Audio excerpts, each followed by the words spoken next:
to the republic for which it stands, one nation under God, indivisible, with liberty and justice for all.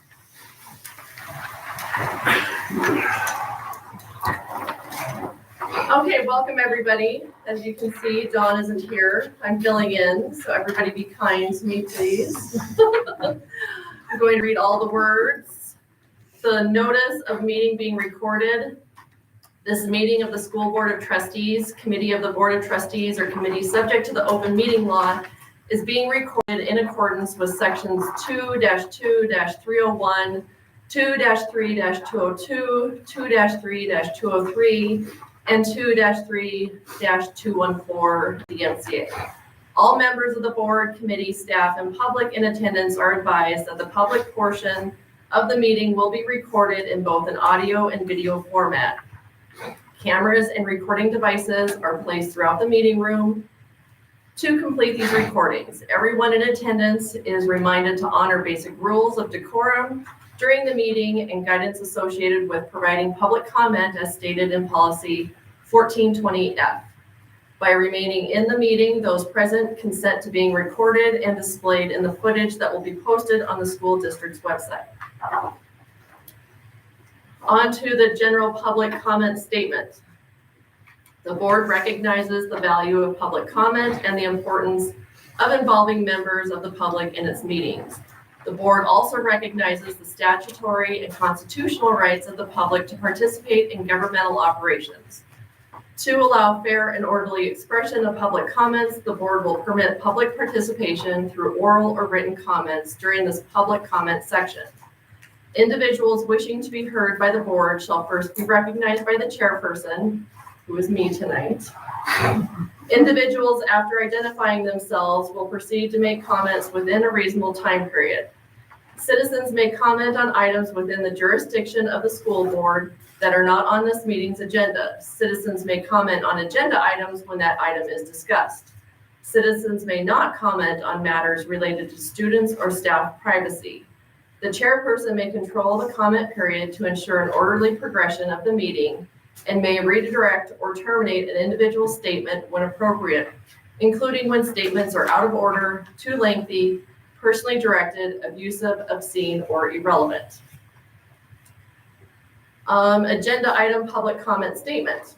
Prior to vote on motion, citizens are, wait, do I read that now? Okay. Citizens are now invited to comment on items within scope of this motion. The chairperson may control the comment period to ensure an orderly progression of the meeting and may redirect or terminate an individual statement when appropriate, including when statements are out of order, too lengthy, personally directed, breach personal privacy rights, abusive, obscene, or irrelevant. Please identify yourself prior to making your comment. So at this time, I will open it up to public comment.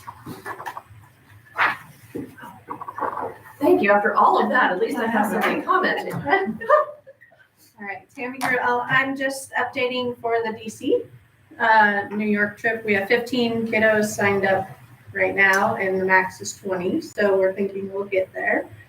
And we have a couple more that are interested, just haven't signed up yet. And spelling bee is tomorrow in my room at 1 o'clock, if any of you want. Thank you, Tammy. And just a reminder to you all, if you haven't signed in, please sign in. Any other public comments? All right, moving on to reports. First up, we have student council.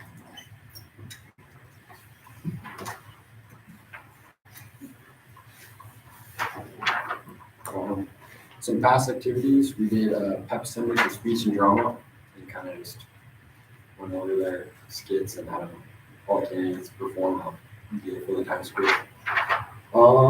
Sold donuts and coffee to middle school basketball game, and we were going to make a little bit of money. Thank you guys for your recommendation.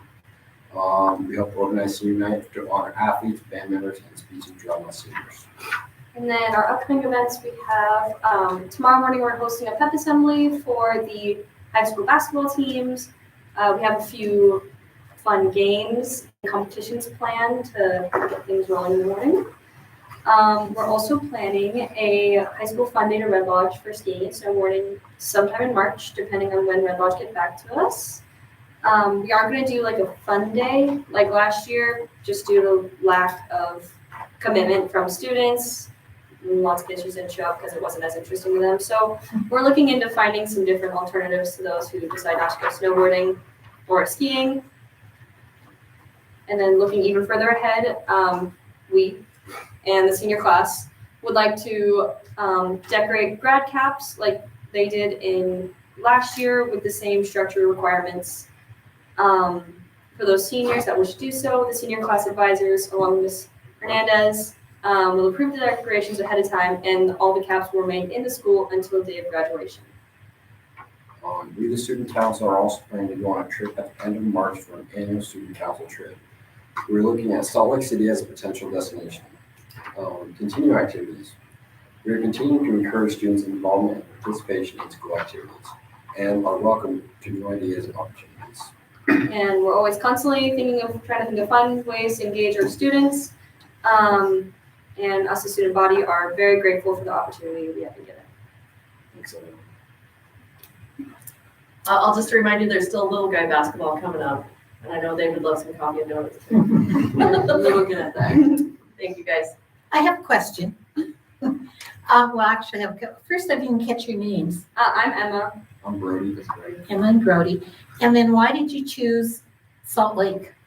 Honestly, none of us have been to Salt Lake really and explored the city, and it's a safe city, and there's a lot of fun stuff for us to go do from what we saw online.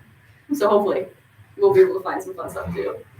What's your goal for going as student council members to go out of school, get on a bus, and go to another town? What's the purpose? General merriment and also I like your honesty. Yes. Because you worked hard all year, right? yes, little reward. Learn about government in other towns. Yes. How organizations operate, you you can work. Yes, we're gonna work very hard to work together as a team. Probably. How long is the trip gonna take? Say a long weekend, maybe 3-4 days, depending on travel times and also dates. Dates are still up in the air. We're looking. And I can speak to it a little bit more. 2 years ago, we had the idea of an annual student council trip. These guys work so much behind the scenes, even just as simple as the coffee and donuts on a Saturday morning, getting there at 7:30 instead of sleeping in. Like whatever I ask them to do, they're there on top of doing all the other stuff in school. They're the kids that are in every club, every activity, every sport, right? So it was kind of the idea just to reward them a little bit. That was more than anything with that. So we're trying to keep that trip going. Now, long weekends, get them out. We call it group bonding, general merriment. Merriment is a good, I like that. that's a good term. We're gonna keep it. Very good.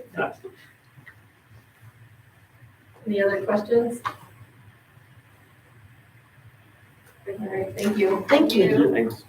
And then I'll make a quick comment. So I shared out with the board, there's breakfast tomorrow, served by the FFA. All the board members are welcome to attend that, grab a little breakfast, and then I think it piggybacks nicely into that 8:40 pep assembly. So 9 o'clock assembly. So I think you can make a nice morning out of it. And if you wanted to stay all day, you could catch the spelling bee as well there. But that doesn't start till what, 1? Yeah. But all the trustees are obligated to have 8 hours within the school. So you can get it all done Good day at once. tomorrow. Thanks. Next up, we have activities director. Little update, obviously, on things that are going on right now. So district basketball, throw that in the schedule for tomorrow. Boys play at noon and girls play at 4:30, and that starts up in Red Lodge. So hopefully we'll see how the weekend goes, and hopefully we have some teams moving on to 2 weeks in Billings at the Metro. Track, we had a sign-up day last week. We had 29 sign up, good number. More, if I remember right, more boys than girls, I think, is how that worked. Just kind of a quick breakdown.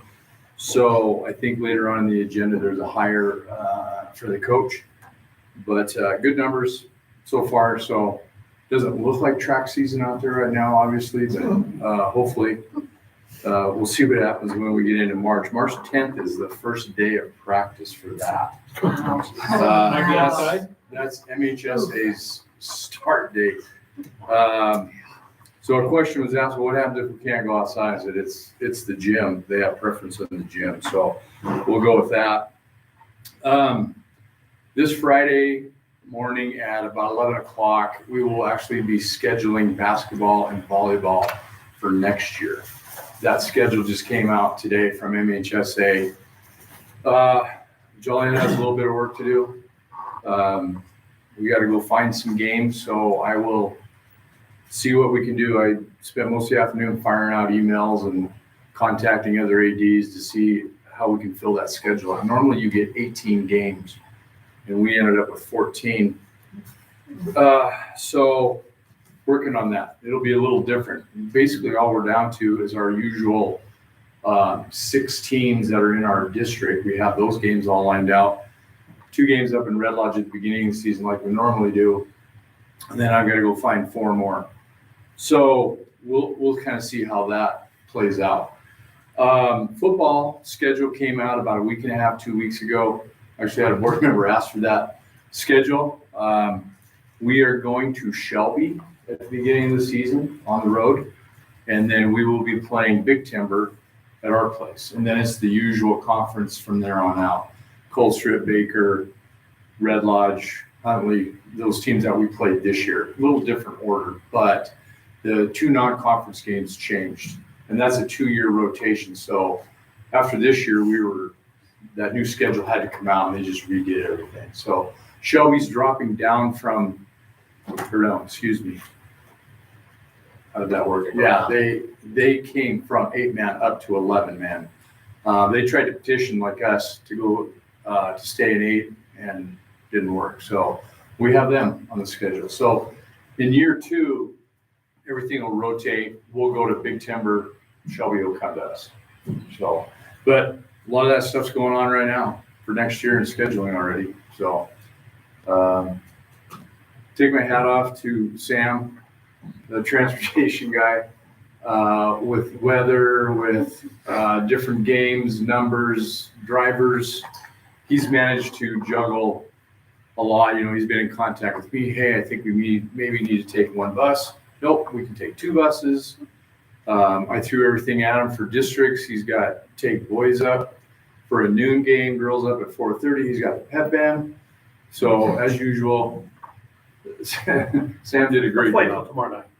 Yeah, did a great job. So easy working with him. We get a hold of each other and do a lot of texting back and forth. So other than that, that's what I have.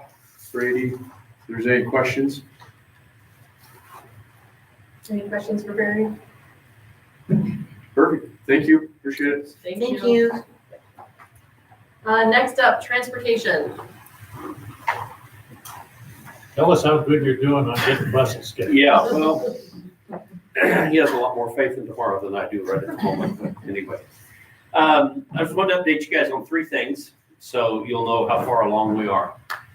First of all, I think all the board members are aware that we are almost done upgrading cameras in the majority of our buses. And so through Mars, we got a deal where we get 6 additional cameras put in each bus. So that makes all the buses have now between 6 and 9 cameras inside and outside. Very, very high quality audio and video, and covers outside the front, outside the back, both directions from the inside and then along the side shooting down into the seats. And really, really good coverage. One of the interesting features is they're motion activated. So even if the bus is not running, they work. And I send out an email reminding all the staff that if you're walking around a bus and it's not running, you're still being recorded. So hopefully that doesn't alter anybody's life. I don't know. But already we've had a change in student behavior on a couple of buses that we thought that would happen. I don't know how long it'll last, but it's been really good so far. And I know the drivers are they're much happier knowing that they've got a dash cam recording all the time up front and recording them and the students. So they feel protected by that. So I think that's really good. And the cameras are really good quality. So Do the drivers let the kids that are on the bus, do they let them know that the new cameras are there? oh yes, I thought it's a very, very big deal. prevents some. They're waving at Mr. Richard on the camera, so they know he has access. They think it's direct, so I try to let him know any message that he received that morning so he can tell the kids in the hallway. I went back, did you see? Yeah. So I think that's been a really, really positive thing and going really well. And the cameras that Kelly put in for us, we left them in place, so we just have additional backup on a couple of those buses that have that. We had 2-3 buses that didn't have any cameras, and so now they're totally upgraded, and that was really nice. The other thing, second thing is just winter weather. This has been a challenging February, and drivers have been doing an amazing job. The county has been doing great, staying in front of us. And actually, our biggest problems with the roads have been the last 2 weeks trying to find it. Because everything's so white, we don't know where the road is. And we've only had one time that a bus actually dropped a wheel in a ditch. I'm very surprised that that's all. I came really close today, and after I was stopped, I was like, oh yeah, I can see it's right there. I thought it was over there. And so it's kind of a challenge right now. We a few years ago implemented the policy of follow the county transportation policy. If the actual ambient air temperature is 20 below or less, we don't run buses. Don't cancel school, we don't run buses. First year we did that, I got quite a bit of pushback. People call us wimpy, how come you can't get the bus started or whatever. That has transitioned a lot to where this year I've gotten a tremendous amount of feedback from parents thanking us for caring about their kids' safety. And so I think that's really good. I mention that because I believe tomorrow morning will be one of those mornings.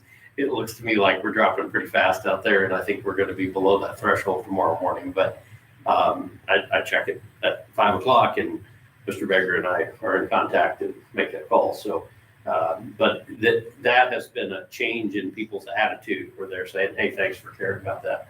And as you know, if the bus stops running at 20 below, it's dangerous real fast. And so anyway, that just update you on that. Any questions on any of that, comments to this point? Because I'm going to turn the corner pretty hard here. Okay. It's not a bad thing. It's just, we're going on. So here's the deal. I don't know if you realize that the last time we bought buses was almost 2 years ago. And that doesn't seem like it because they just got delivered. It seems like the other day, although it was spring. But we're coming up on that deal again. And I've got something I want to throw out. Mr. Berger and I have talked about this. And as an option, there is, and has been for quite a time, a few people who really want us to have a big coach bus, like a Prevost, one of those buses for the teams and stuff. They are people who are not going to have to work on them or maintain them or clean them or stuff like that. But they are people who want one of those buses. At the other end of the spectrum, we have people who are like, we're never having anything but just a basic yellow school bus, no air conditioning, make it as plain as possible. She's not here. In the middle of that is the majority, I think, or what I hear is the majority of people who's like, yeah, we'd like for it to be nicer, but we don't want to be stupid about what we do. I would just remind you that in order to use transportation funds, we have to buy a yellow school bus with flashing lights and stop signs. There are school districts who use transportation funds and buy buses that don't fit that category. And this shouldn't surprise you that I want to be honest. I hope that doesn't surprise you. I think you guys want to be honest. And so I have always said, no, I'm not doing that. I mean, if we're gonna be legal, even if it's, a challenge, which it often is. Over the course of the last several months, I kind of percolated an idea that I think might be a fair compromise. I've talked to a couple of people, including the state transportation director. I've talked to Felicia, who's the actual authority on things, and believe that this might actually work. And so what I would propose is that our next bus purchase, which would be in the next budget year, so August-ish, something like that, that we would buy the world's nicest yellow school bus with the intention that we run it for 1 year. I would actually put it on a route at least one day. It's not required to ever go on a route, but I would put it on a route at least one day. I'd be real picky which route and which day, but after a year, then take the lights and the stop signs off and wrap it, probably white with our logo or whatever, and change it and make that an actual activities bus at that point. So that and that is all legal and all legit to do that with the transportation funds. Then once we change it, then it becomes an activity bus. And the next time it gets replaced, we can replace it with depreciation funds. It does not have to start out yellow. What I'd envision is the bus that is our number 8 bus that most people refer to as the sports bus, or actually is used for band more than anything else, is the rear engine snub nose. It's a Bluebird All-American that has bucket seats in it. And I talked to our salesman this last week, and I said, well, here's what I've seen, here's what I'd like to do. And he said, you're not the first school to do this. He said, let me tell you what you can do, what you can't do. So it would be certainly air conditioned. It would on the inside have overhead luggage compartments on both sides. Actually, the inside would look very, very similar to an airplane. So you'd have the overhead compartments, you'd have reading lights, you'd have your own ducted air conditioning coming down over each seat. It would have a lot better driver compartment, and the seats, he says I can't do cloth seats and I can't do reclining seats and have it be transportation funding. So it would still be vinyl seats, non-reclining, but after a year, those could be replaced either with new covers or just replace the seats with reclining seats. That would cost more, obviously. I asked him about aluminum wheels, and he said, can't do that on transportation, but when you wrap it, you can swap the wheels out. And that's not that expensive to swap the wheels. And that does make a dramatic difference in how it looks, having polished aluminum wheels. He said, I can do aluminum wheels for you in transportation, but they have to be painted black. And so he said to get that black off is basically the same price as buying a new wheel. So I was trying to think if there's anything else on that I was thinking about. And also a grill guard that they would include in it. So it would, for long trips, night trips and whatnot, upgraded lights, an air horn, a few things that make it look like a coach bus. And I've seen several of these. I would guess you've seen some of them. And after they're wrapped, they don't look like a school bus much at all. But they drive like one. Our maintenance is the same, all of that. The last buses we purchased, if memory serves, they were $174,000 each. This one, the way I had him spec it out, currently, he said Bluebird is holding on all pricing right now to see where tariffs land. But it would be around $225 to $240, something like that. So obviously more, but you're getting a whole different class of bus when you do that. And then the wrap, Mr. Baker, do you remember what our bid was on the wrap? Seems to me around 10, 15. Did we have that bid, or was that just, I thought we got a bid. I thought I remember somebody telling me around 10,000. yeah, I was thinking around 10. that's just a conversation that we had. Yeah. Somebody called it. So let's just ballpark and say that it would be about that. And then probably, I hesitate to guess on the wheels, but let's just ballpark and say 20,000 at the end of the year to upgrade it and make it, look team-like. And I don't know, to me, that seems like a fair compromise. Compromise means nobody's happy. But I think in this case, maybe it would be a majority of people would be happy with that, or happier, and we'd still get to use transportation funds for it. I don't believe we actually need, we'll jinx this, but I don't think we need to add any route buses in the next 2 years. I think we could skip this. Yes, let's hope. We're keeping up with repairs and maintenance and stuff pretty well, and I've got a great set of drivers that are really taking care of their buses, and that's a huge deal. So anyway, throw that out. Questions? Yeah, Sam, I think the one thing that you just didn't mention specifically was this was also discussed at Transportation Committee. Oh, thank you. Right, so. Yeah, and it was recommended out of there. Recommended to, kind of look at this, talk about the pricing and keep the conversation going up in preparation for a potential decision at budget adoption in August. So I don't think that this is done being committee by any means. It was recommended though that I presented here and we talked about it. Don't we have an April. And we scheduled that meeting. Yeah, we did. That's right. And I should be able to have a hard bid by then, which will only be good for, 30 days, but at least gives us a closer bid looking at it. I have one question. Sure. What would you estimate for actual comfortable seating So for high school kids? put reclining on that- seats in it. On that bus? No, like you would have ordered it. What would that, Oh, what will it hold? because So our current one, that would be the same configuration, I believe seats 42. seats 42. Jason, are you asking more like, what's it like to sit in those seats? Yeah, because, I mean. They're pretty comfortable, actually. Yeah, and I mean, this is stuff that will be more discussed in committee, but, you have 42. But if you take the cost of taking all those seats out and putting reclining seats in, I would imagine that's very substantial. Yeah, that's a bigger deal, and I don't know that that's actually necessary.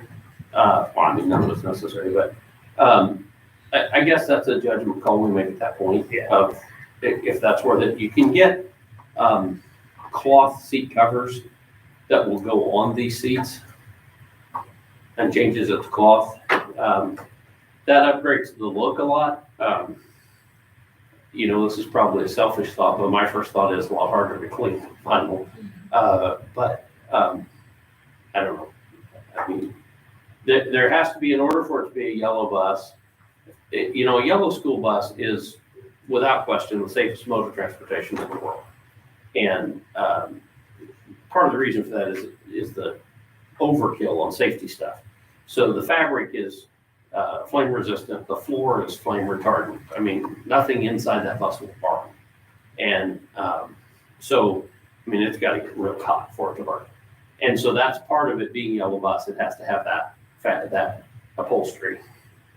And then, but once you take it off of being yellow or you modify it some way, then you're not under those regulations anymore.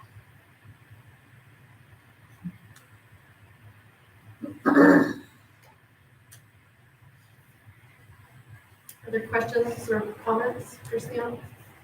Or something else you want me to research about it or some other direction. I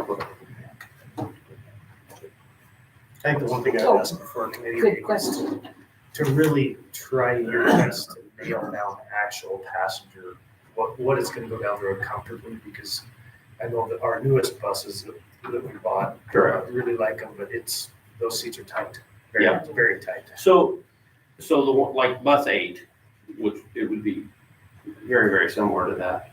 There are 42 bucket seats in it. And I'm comfortable sitting next to you in one. Okay. And so whereas the others are designed for 3 to a seat and they're scrunched up so we get another row, this isn't like, there's plenty of room. The bus you're talking, is it a snub nose as well? Rear pusher? Right. You can actually get slightly more capacity with a front engine snub nose, and then the driver is sitting like by the motor. It's hard to get those as nice. They tend to be, I mean, it's just a different style of Bluebird thing. And you just, for purpose of just information, Bluebird is no longer making any buses that don't have seatbelts. So that's a non-issue. And starting next year, they're gonna give the driver an airbag, so. I think that's maybe where we should have started, in my opinion. Anyway. Okay, anything else? All right, Thank you, Sam. thank you. I have it, so on the, employment opportunities on our website, install bus cameras is still on there. Oh, okay. Okay, elementary principal. All right. So we had our January SOAR assembly on Friday, the 31st. Our next one for February is going to be next Friday, the 28th at 1:30 in the big gym, if anyone would like to attend. We had our January IET meetings for all the elementary classes take place on the 29th and 30th of January. And then next week, we will be having our February IET meetings, both on the 26th and the 27th. We had 3 teachers participate in a training for PAX Heroes last Thursday. And PAX Heroes is a specialized PAX training that provides teachers with additional strategies to better support students with behavioral needs. So we had 3 take that first training, and then we have 4 teachers currently signed up for another training opportunity March 7th. We have the kindergarten roundup for kindergarten and Kinder 1 scheduled for Friday, April 11th from 8:30 to 2. So Kinder 1 and kindergarten students will not have school that day as we start rounding up all of our future Jayhawks. Big thank you, Ms. Fannis, Ms. MacArthur, Ms. Torbert for all the planning that they'll be putting into that. It's much appreciated. We had our PIR day last Friday. We started off with the QPR suicide prevention training, and then we followed that training up with mandatory fun mini events.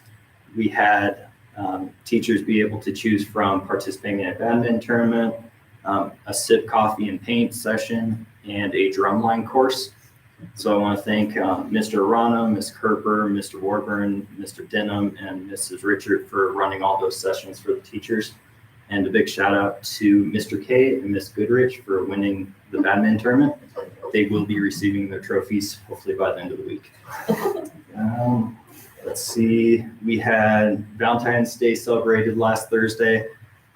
Lots of candy and sugar around the elementary school, mixed in with indoor recesses. So thank you to all the teachers for hanging in there. Hopefully we can go outside someday soon. Miss Hardy's 4th and 5th grade students hosted a carnival in their classroom for our younger students to participate in on that day as well. We have the second round of teacher evaluations that are currently going on for non-tenured staff. Started that on the first week of February, and they're scheduled to finish on March 6th. We have about 2.5 more weeks of the third quarter, which ends on March 7th. And then a little testing update. We have the second window of mass testing is closing this Friday. And then looking ahead, the third window opens up on March 24th. And we also have the optional SAT for juniors is coming up around the corner. It's going to be taking place on Tuesday, March 4th. And that was for any junior who wished to participate. We had 23 in total sign up for that testing opportunity.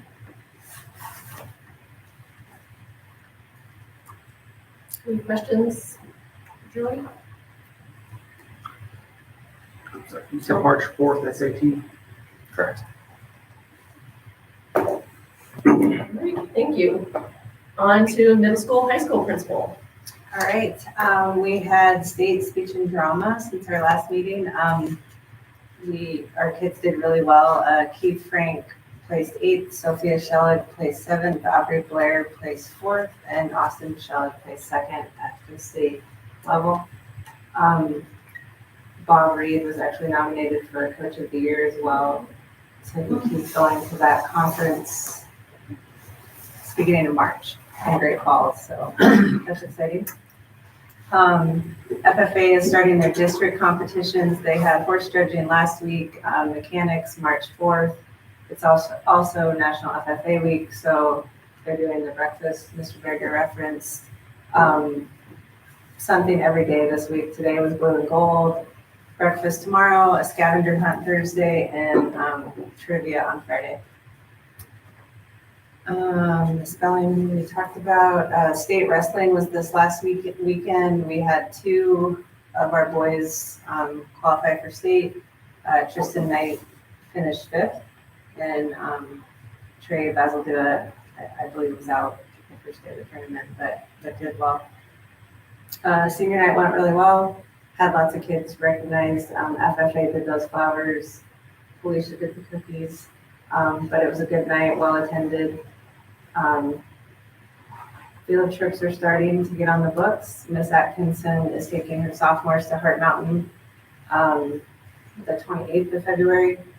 Mr. Fritz is headed to World Quest, Academic World Quest in Missoula on March 2nd through March 4th. He's taking 16 students this year. So I think 4 teams. I think when he started, it was like 3 or 4 kids. So that's grown. Science Olympiad is March 4th, and Miss Goodrich, Miss Nardinger are taking 15 7th and 8th graders to Bozeman for that. Middle school mini courses are getting close. Those again are March 12th and March 19th. One option of the mountain, of course, to ski, and the other kids are doing rock climbing one day and the golf simulator on that other day. Big Sky Regional Science Bowl for high school kids. I don't have a number on that yet. That's March 7th in Billings. State BPA is March 9th through 11th.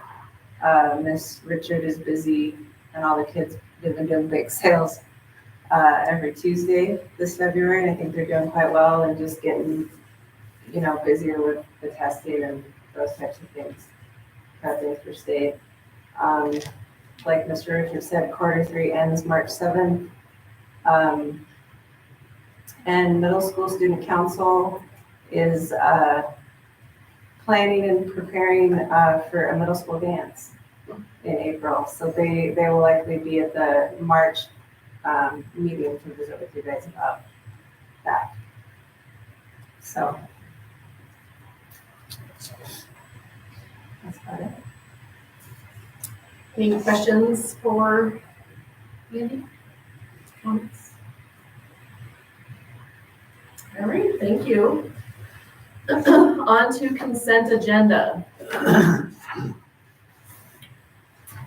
Maybe one update, trustee Dinsdale, if you don't mind. There's a new item in the consent agenda listed as number 5. That is new library books that are being added to the library. So ask Mr. Kriskovich to, if and when new books are purchased for the library, to put those as part of the consent agenda so the trustees can have a look at those titles, as you see fit.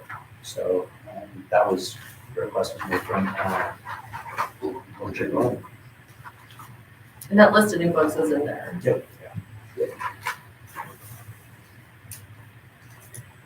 All right, I move to looking for a approve. motion. I move to approve the consent agenda. Okay, it's been moved by Ken and seconded by Kathy. Where do you go? Discussion? Any discussion? Public comment? All those in favor, say aye. Aye. All those opposed? All right, there's 6 of us tonight. Whew. Got through my first. All right, action items, new business.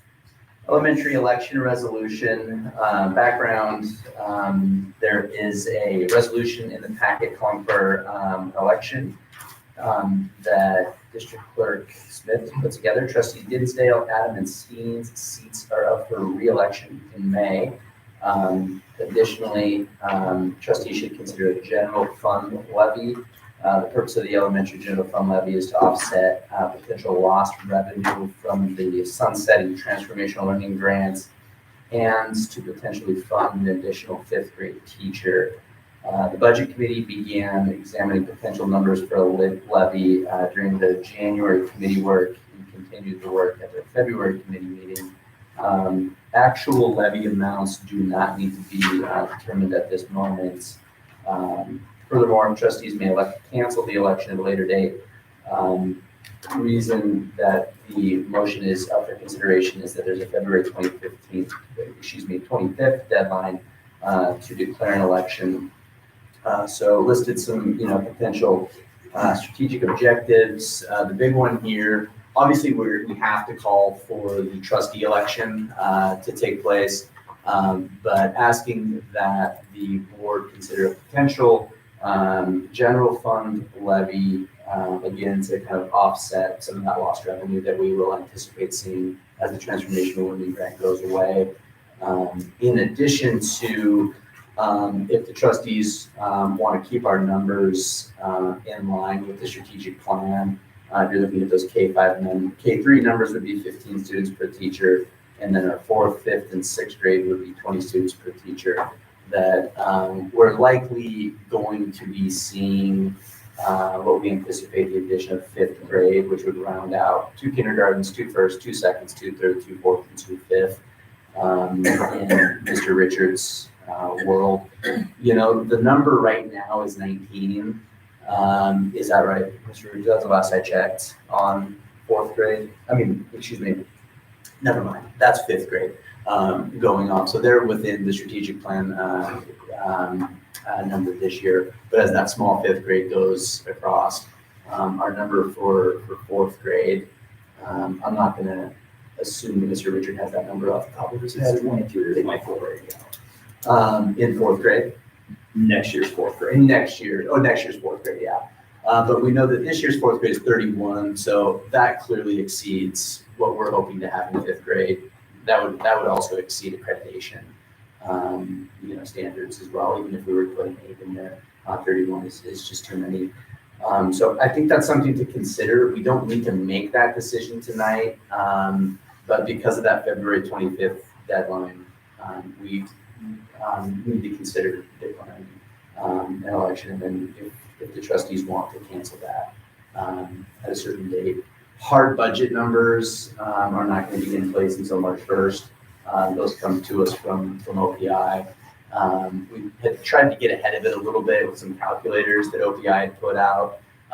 Felicia did quite a bit of work using OPI's budget prediction calculator, and then OPI followed up and said, sorry, that calculator is not functioning correctly. So all that work was for naught. So we're kind of in a holding pattern. And we've set a budget committee meeting for about a week after March 1st to begin take a little bit of a look into those numbers. But would be happy to take any questions, or if budget committee members want to say anything, feel free. I think the only thing I would ask, if anybody's able to come to that budget meeting, to try to get an understanding so we can all make the best decision of what we need to do for the levy stuff. And that includes the public as well. What was that? Did we put an official? We did. Yeah, I'll find it real quick. I thought we did anyway. I just think running a general levy is not kind of important. It's not a small.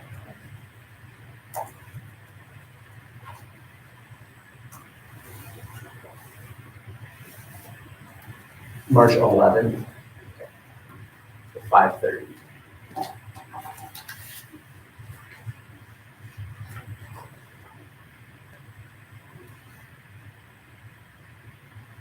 $5:30? 5:30.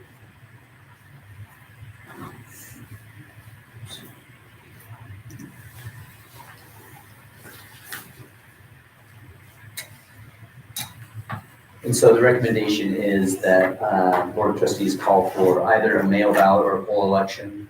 That's for you all to decide, elementary trustee election and a elementary general fund election. I move that we call for an election for elementary trustee and elementary general fund government. I'll second. I'll second.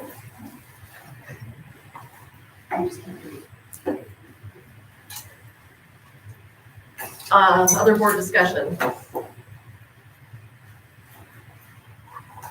Public comment?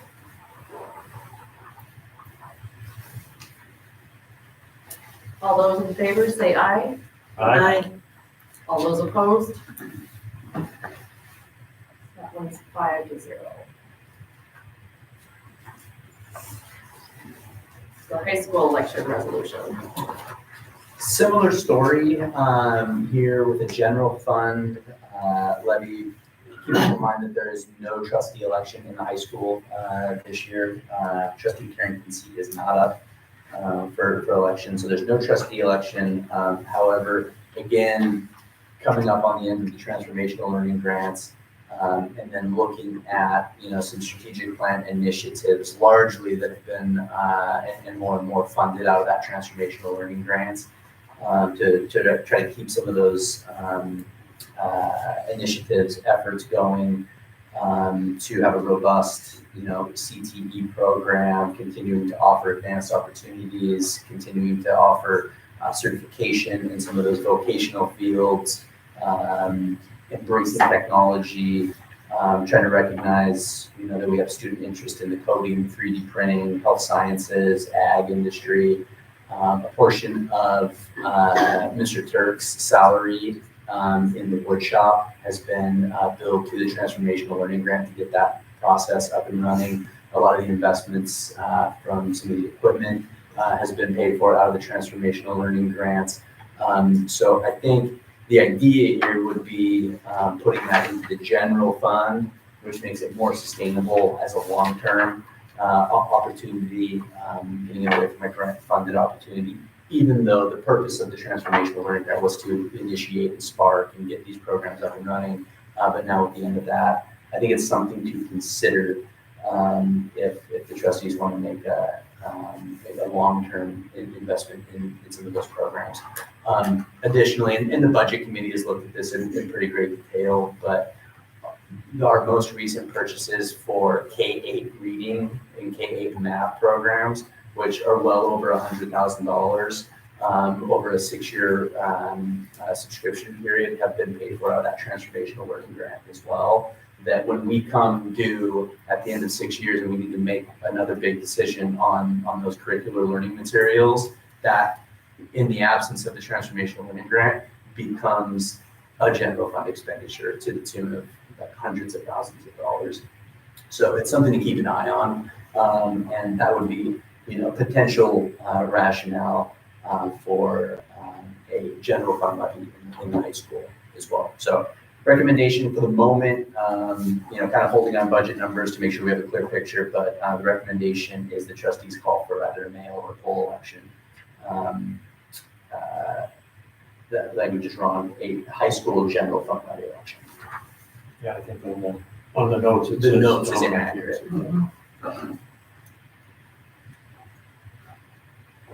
I move that we call for a mail ballot or poll election, a high school general fund. So do we have to differentiate, like which one we want to do, mail or Yeah. poll? Oh. We have to mark that on the resolution. So we'll have to go back and amend our. Yeah. Oh, okay, I didn't know. Yeah, so just as a general information piece, about 75% of our voters vote absentees, so they're mailed anyway, Mail, okay, so. all right. So do I need to change that? Say mail. Yeah, Mail. I circled it. Oh, I said that too. I don't know if you heard me. did you, okay, I just was checking just to make Did sure. you hear me, Jason? I'll second. I feel like I heard it. I heard it, I said, thank you. Okay. yeah. Okay, we have a motion by Kathy and a second by Craig. Do we have any further board discussion? I think the only thing I would say from the budget committee, just, and this is probably more for people that want to come to that meeting, is we'll be discussing both elementary and the high school ones, and they are their own separate amount. Yeah. And that's where we can set them each different, whatever we come to. So And we can run one and not do it. I believe that's correct. So please come and put your input in. Public comment?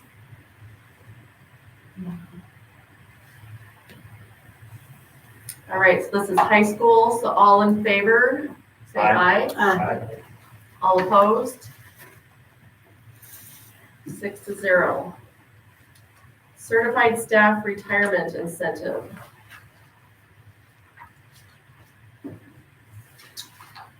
Previous discussion, the Board of Trustees may like to offer an early retirement incentive package. If the board elects to offer an early retirement package to teachers organization, the board will use the earliest date of hire. All of that information was presented last month. Language taken from the collective bargaining agreement with the JTA. I did have, the trustees recommended that we bring this back as a potential action item in the month of February. I did have a teacher approach me with about 20 years of service to the district. The teacher asked that the board consider a 4-year health insurance buyout. So have that conversation, good conversation with the teacher. However, I think in light of, pretty lengthy insurance buyout, I think there's, long-term liability there that I would be a little bit cautious about. I think the recommendation remains the same. The Board of Trustees take no action on retirement incentives this year. But I think that if we did decide to do one, it should be open to all staff. And there has to be some way to decide longevity or something. I think it's kind of hard to pick and choose by just somebody who comes in. So, does that make sense? Yeah. But that would be offered and say the first 3 that come, but I don't know how you do that. Well, I think so it's that's based upon longevity to the district. Right. Right, so the trustees in the past have said, hey, we're gonna do 1, we're gonna do 2, we're gonna do 3. So, teacher comes forward and says, hey, this is kind of, what I had in mind. That teacher has, roughly 20 years. There might be a teacher that has 25, that has 30, that has 35, that it might not even get down to that teacher. I think the teacher was just, hey, here's an idea, that's out there. I don't think, as long as I've been here, I've never seen a 4-year. I think the most that I've seen is a 3-year, we did that last year. So. Especially in light of our conversation about having to do general fund levy. All of that, any retirement incentive gets paid out of general fund, so. Keeping in mind that there is a potential long-term offset, if, you've got a teacher that's, making that, and we talked about this, making this much money, they retire, the salary liability is, potentially reduced, to some extent. Again, at the same time, you lose, to lose institutional knowledge, to lose experience. And there's some work out there that says this is what it costs you to bring a new teacher on board, with training, with just getting a new teacher up to speed. You lose a little bit, so it's kind of, one of those things that maybe hold on to some teachers for a couple more years, and then decreasing applicants. So. I'll entertain a motion. Or none.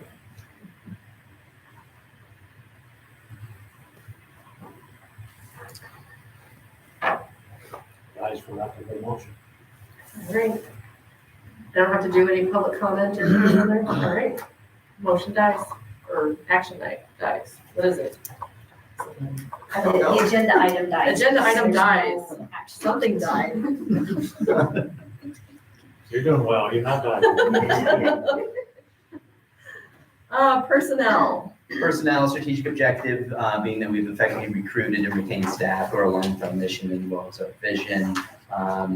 Recommendation is to hire Joan Richard, K-1 through 5 principal, K-1 through 12 testing coordinator, K-1 through 12 Title IX coordinator, in addition to all other duties as assigned. Recommendation is that the board hire Mr. Richard for those duties for the 25-26 school year. This is the 4th and 10-year and contract for Mr. Richard. Contract details are to be negotiated at a later time, which would also be brought in front of the board once budget numbers become a little bit more clear, as well as, working into some teacher negotiations as well. So there might be an adjustment to some teacher salaries hopefully. I'll make a motion to hire Joey Richard. Second. Okay, we have a motion by Kelly and a second by Ken. Any board discussion? Public comment? All right, all those in favor say aye. Aye. All those opposed? This is 6-0, right, because of the overlap. Okay. Yeah, there's some K-12 duties. Just because you're tenured doesn't mean you can start slacking off. Keep up those newsletters. Okay? Keep doing what you're doing, it's good. On to Ms. Hernandez. Ms. Hernandez, recommendation is to hire Mandy Hernandez as the 6-12 principal for the 25-26 school year. Contract and close to be negotiated. So move. Wait, who? I didn't. She's already slacked off. I know. There was some feedback over there. Okay, I have a motion by Ken and a second by Kelly. Any board discussion? Public comment? All those in favor, say aye. Aye. All opposed? Motion passed 6-0. Recommendation is to hire Mark Albrecht for head high school track. Activities committee met on February 3rd to interview Mr. Albrecht.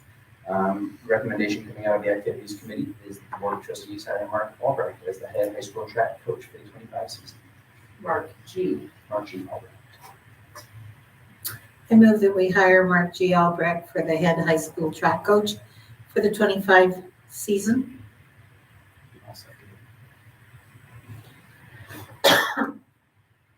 Okay, it's been moved by Kathy and seconded by Jason.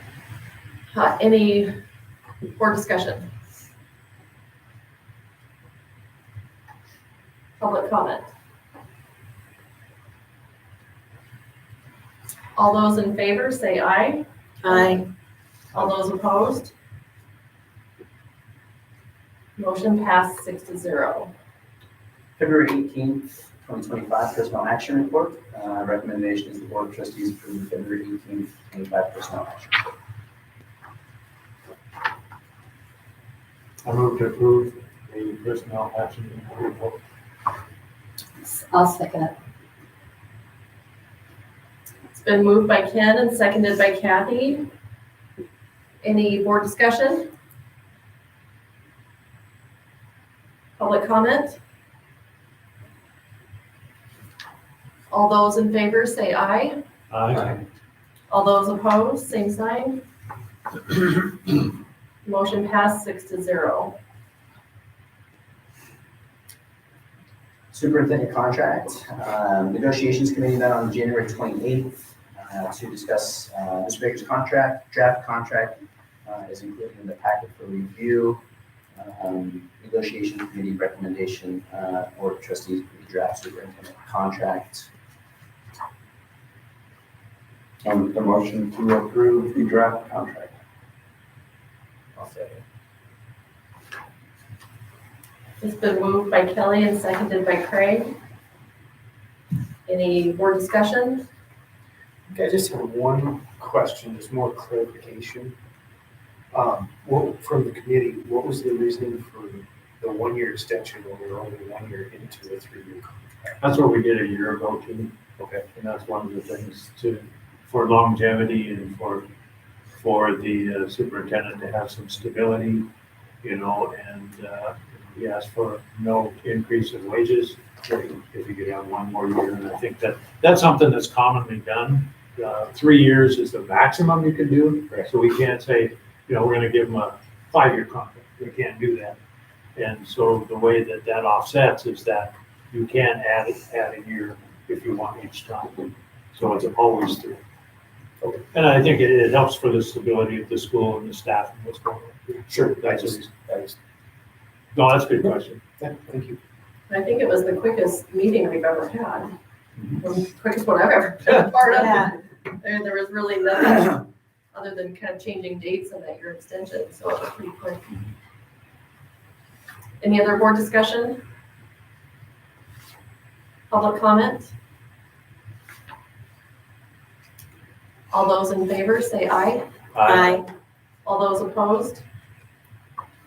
Motion passed 6-0. There's no policy. I'm sorry to report there's no policy. Oh, man. I'm kind of glad. That's too much for me to have to go through. Wait till next month. I know. The Joliet Little League Memorandum of Understanding is included in the packet. Stacy and Liz Lodemeyer submitted the MOU for trustees' consideration, included in the packet. I think it checks a lot of the boxes on the strategic plan, mainly with making sure that those relationships with our community are strong.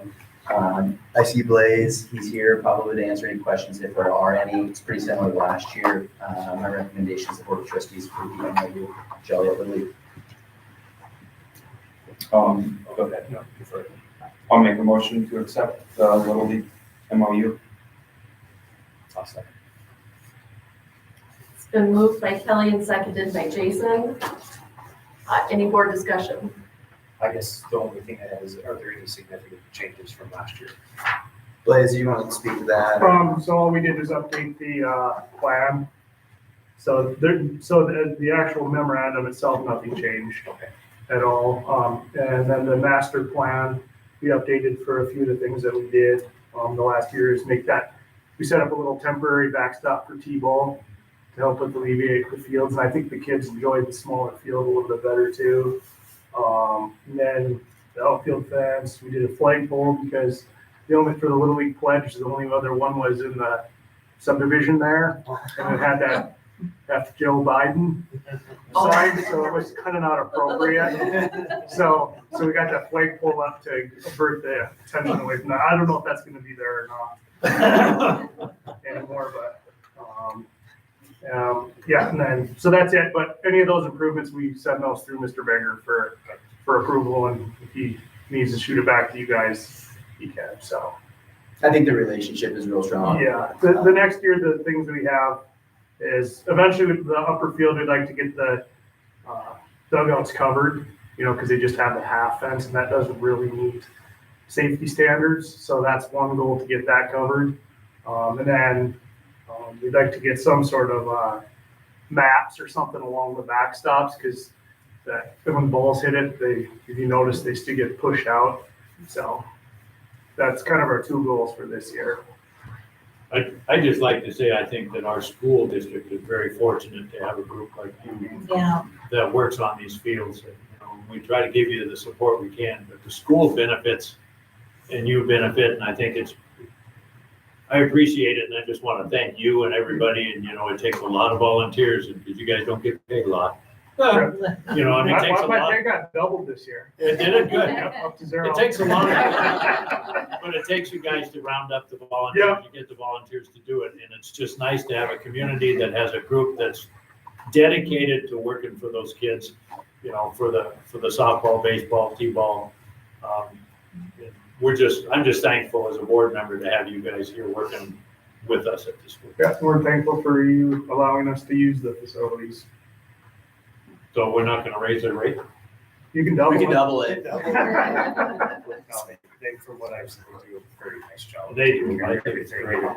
Things. So just thank you. Thank you.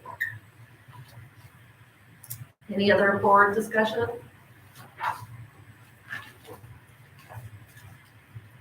Further public comment?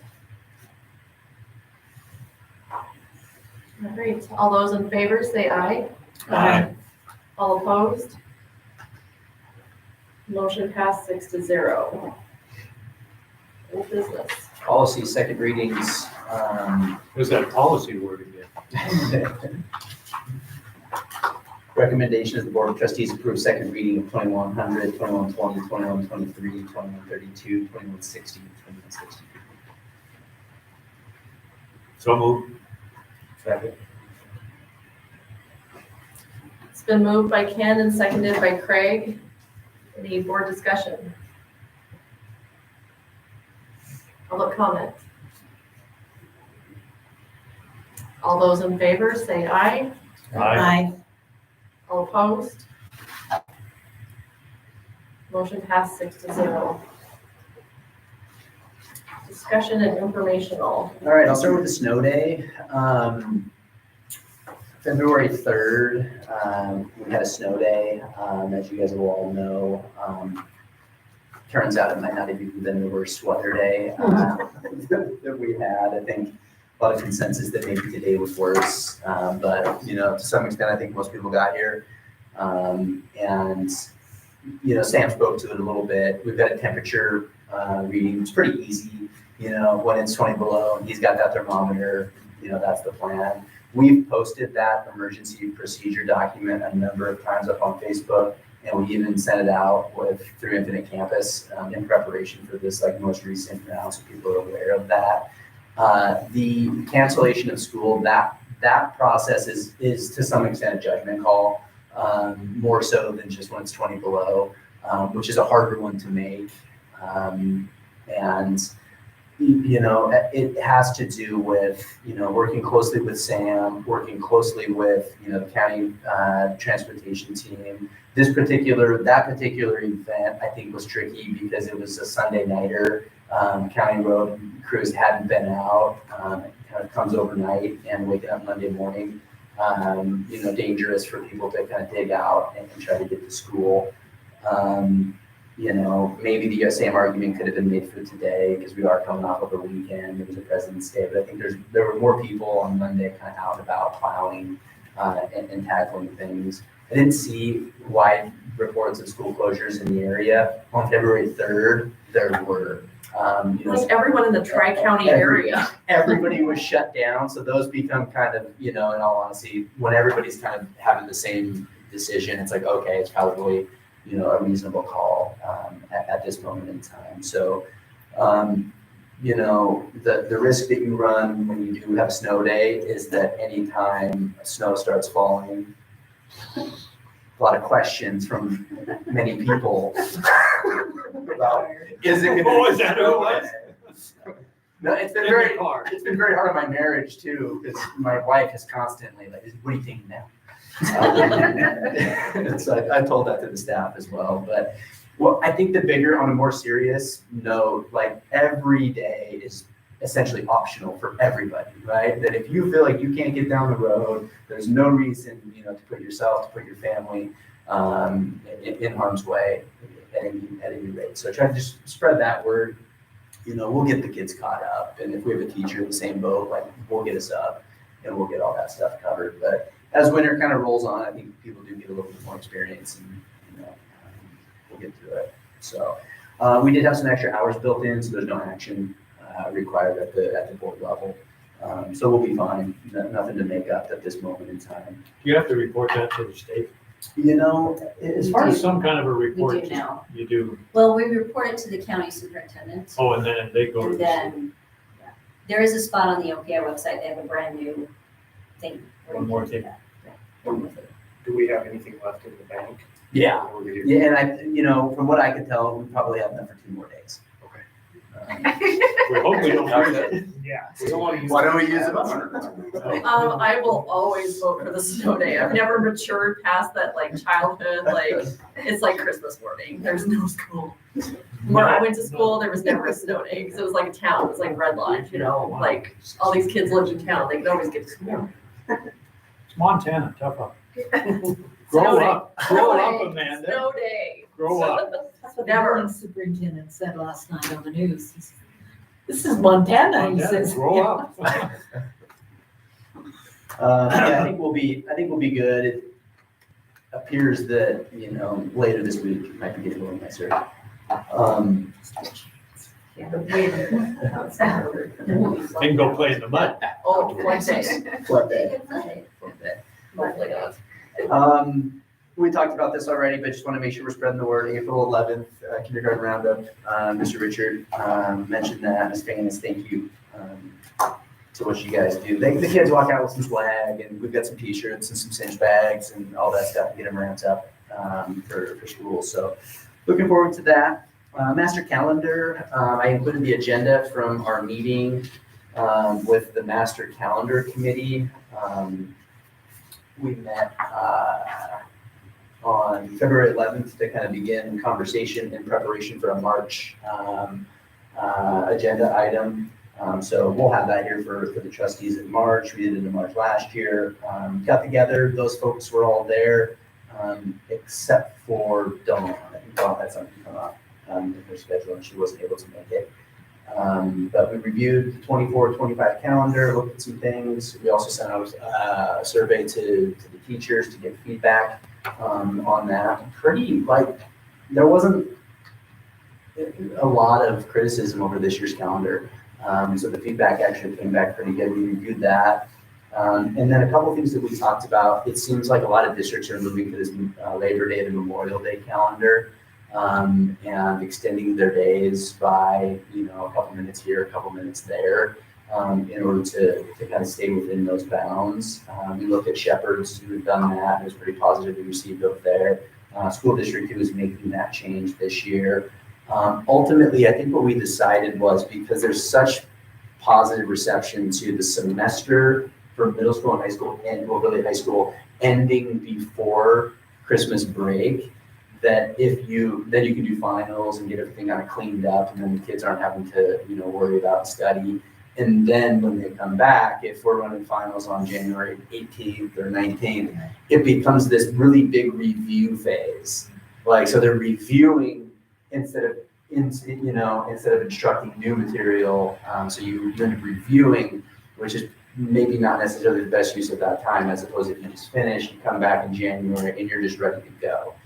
And feel free, anybody that was at this meeting to chime in, if you start after Labor Day, it really forces you to probably move the end of the semester back into January. It's just too short. You have a big kind of discrepancy, maybe 20 days longer second semester than first. So there was some good conversation about that we'd had, and we really kind of like our schedule. We did make some modifications, and Marlene has put together another draft based upon kind of option A, option B, and some of the steps that were there. So anybody else want to chime in on that? Yeah. Oh, I thought it was a good meeting. I agree with what you said. I think the semester, ending the semester before Christmas, I think we need to do that. I think that's pretty good. The other thing that I like is the fact that we're not trying to cut our calendar down to exactly the minute that's required by the state. I want our school to go above and beyond, and I think we do. And so I want to make sure that there's enough minutes and enough days for snow days if we need them. But if we don't, it's okay to teach our kids a little bit longer, especially when I think of all the activities that they're going for and everything else. And I like that. So I'm glad that the committee didn't say, well, let's just shorten it as much as we can until it just fits. So I appreciate that. Okay, so that'll be up for votes in March. Master 612 class schedule, those meetings have begun. I think we've had 3 now since December. We've been kind of getting together, looking at some pieces, looking at some class size stuff when it comes to that master schedule, making sure all those requirements are there, but also kind of looking at some of our electives, to make sure that we've got the numbers to provide those. And so obviously there's some prediction to this, but we like to begin having this conversation early. And then we like to get the schedule set here in January and then reconvene in August, when all when everything changes. When all the pieces have finally landed. I think back to poor Miss Richard and how many different assignments I had for her fourth grade, then on. You know, just as things evolve, they do. But you do need to get together to have these conversations. I think the big thing that we've got to really contend with right now, we talked about this, this fifth grade class this year that has 19 students. As they move to become sixth graders next year, and if that number stays at 19, it becomes difficult in my mind to split them into two groups, which is really how our master schedule is built. That we need half of sixth grade going to PE, and then the other half is going to art or something like that. You know, half is over here in science, while the other half is in math. Having those two groups is really critical, but that number, you know, doesn't necessarily justify that. So we've had Mr. Turk build a couple of different schedules, one that keeps them kind of together, one that would separate them, because in August, you know, here we go, we get 6, 7 kids enroll. Here at the last minute, and then we do have to split them up into two groups. So we're having those conversations. Anything to add, Mr. Hernandez or Mr. Richard, on the schedule? Please. No, it's a little bit like, we fight a lot of them. Look at two, who goes where? Yeah. They'll tell us more in August. Yeah. But that's happening, and I think there's good ideas and good momentum. Mr. Turk also sent out to teachers, hey, what electives are you interested in? You know, what do you want to keep? What might you want to get rid of? So good conversations happening related to that. Facilities master planning and the maintenance log. So maintenance log is included. We'll continue to meet and work with Steve on that to develop that. It's obviously taken on a little bit of a different form. You know, as it goes, people kind of come in and come out.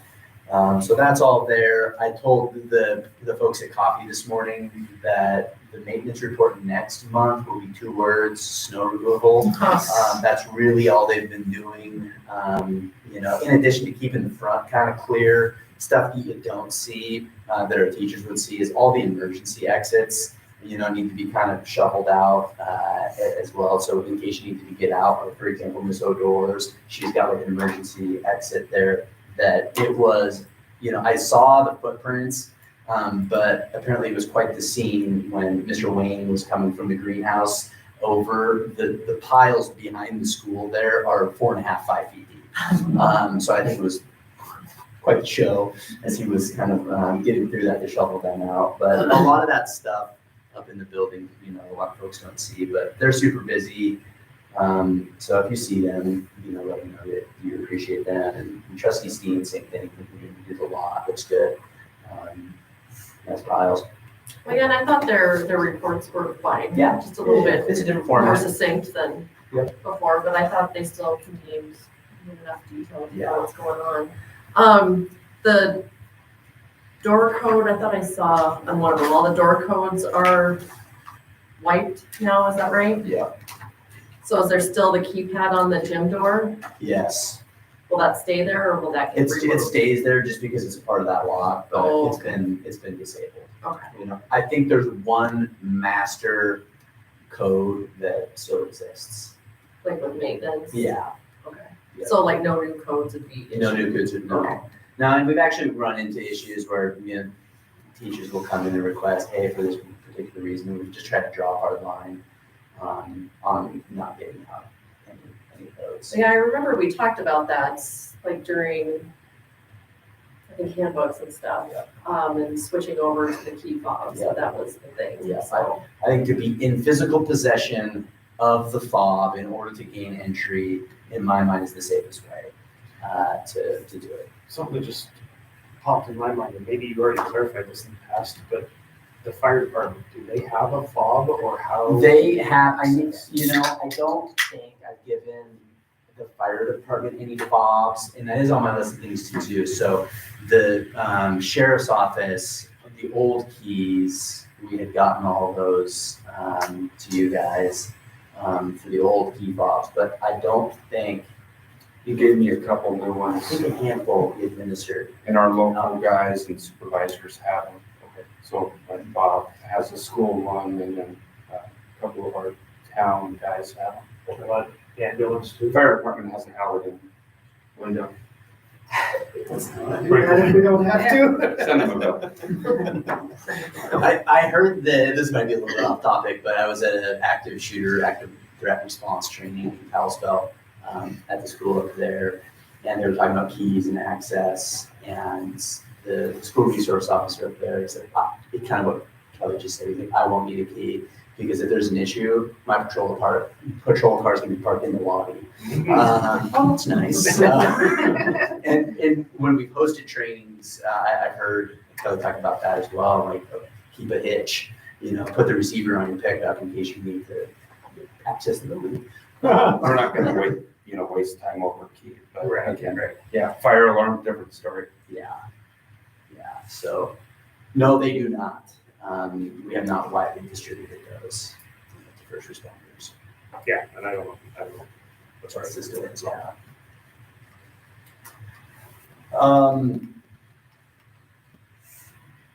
Ken, well, maybe I'll lead into this and you can think while I'm talking. But we did have a facilities committee meeting that I thought went really well. It was just, we built it as a committee meeting. It was a little different format than what we've typically done with me getting up and, presenting out. We had good participation, Brady Gibbons from Higher Ground Fencing. He's doing some contracting work now, it sounds like. John Patterson, grandparent here in the district, was in attendance. Kyle Rash, and just talking about the master plan, trying to keep it kind of on the forefront. But there was also some kind of good alternate ideas brought up of, is the scope of this project maybe too big? Is it, maybe not what we need right at this moment? In light of, potentially flat enrollments, we can continue to absorb and operate, probably for, if the enrollment stays at, around 300, we'll probably be okay.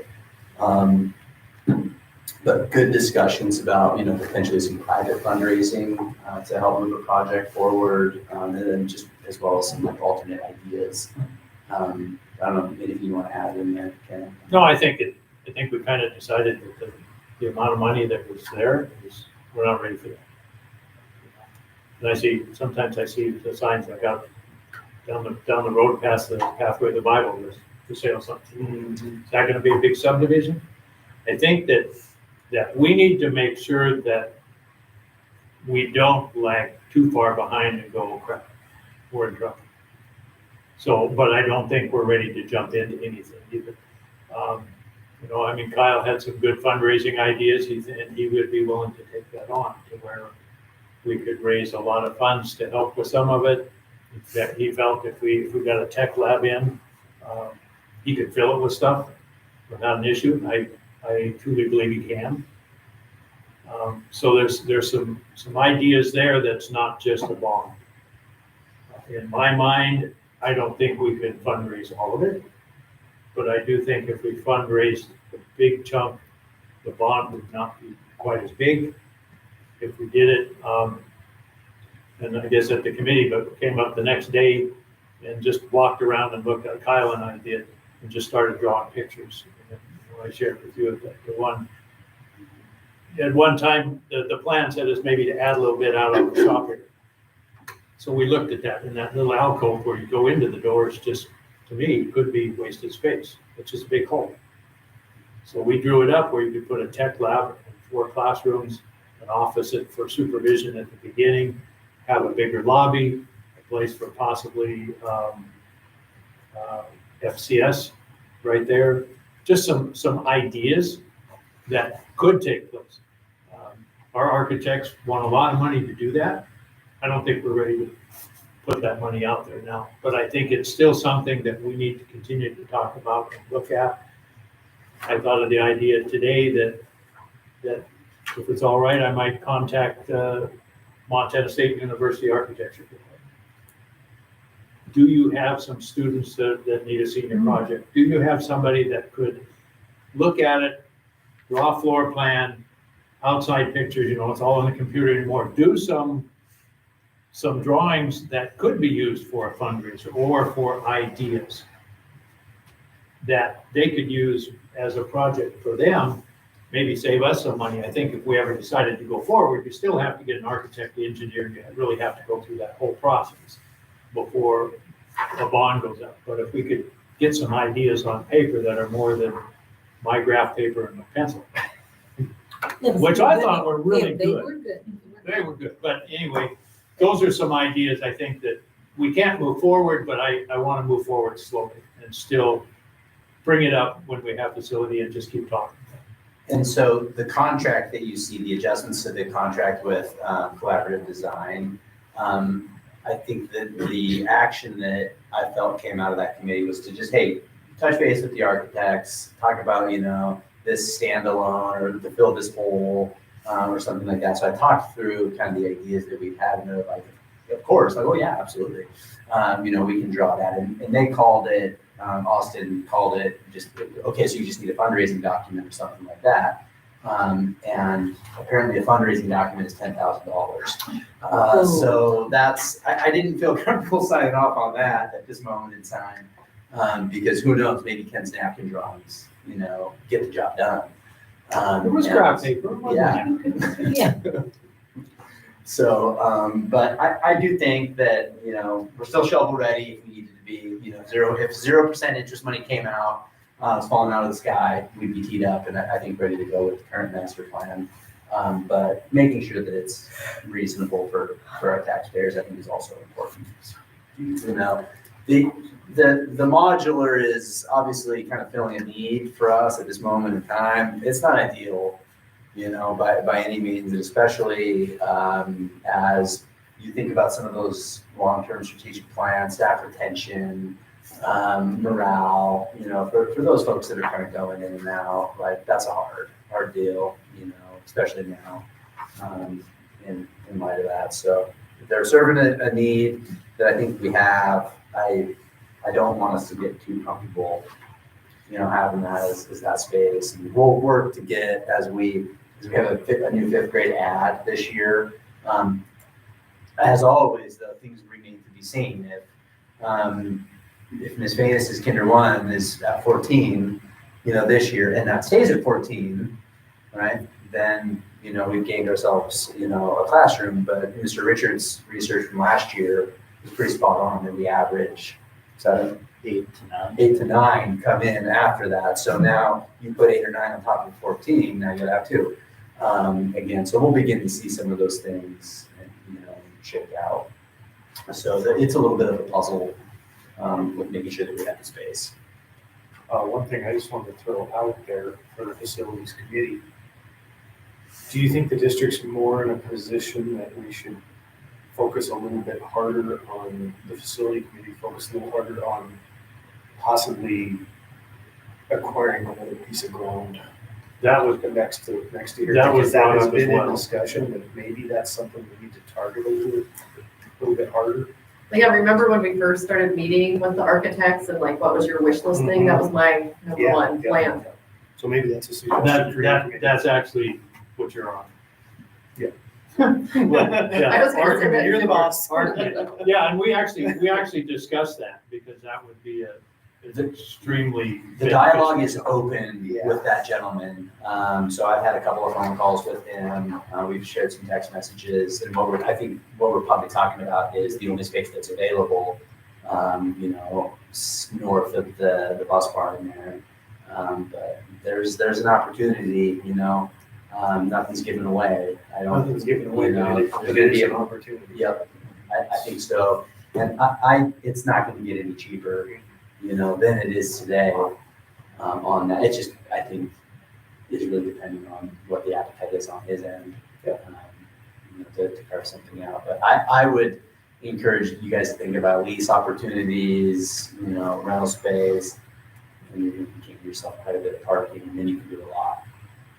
But the parking is deteriorating daily, By the minute, yeah. daily around here. So there's just no. Give it a month, we'll start getting parking.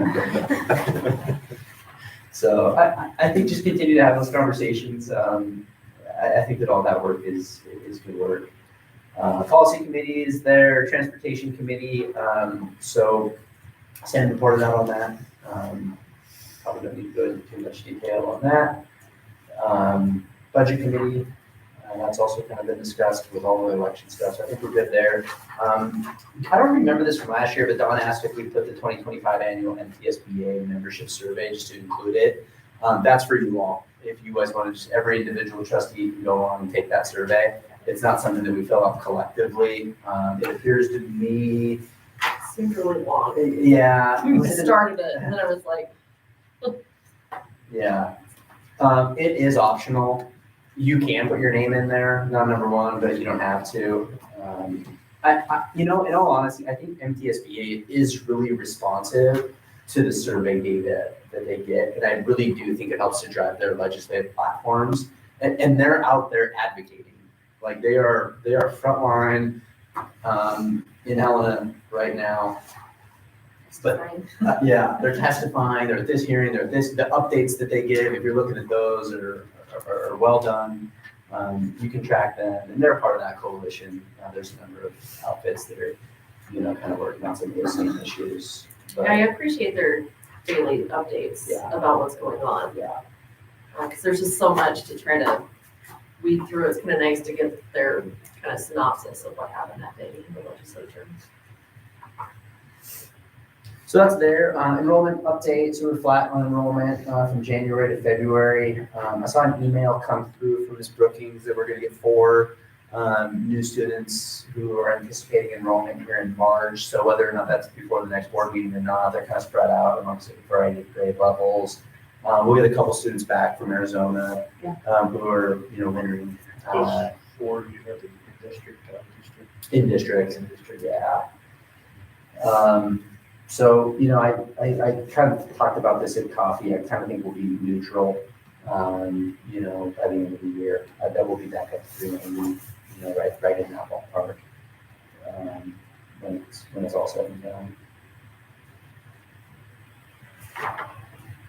Employment opportunities are listed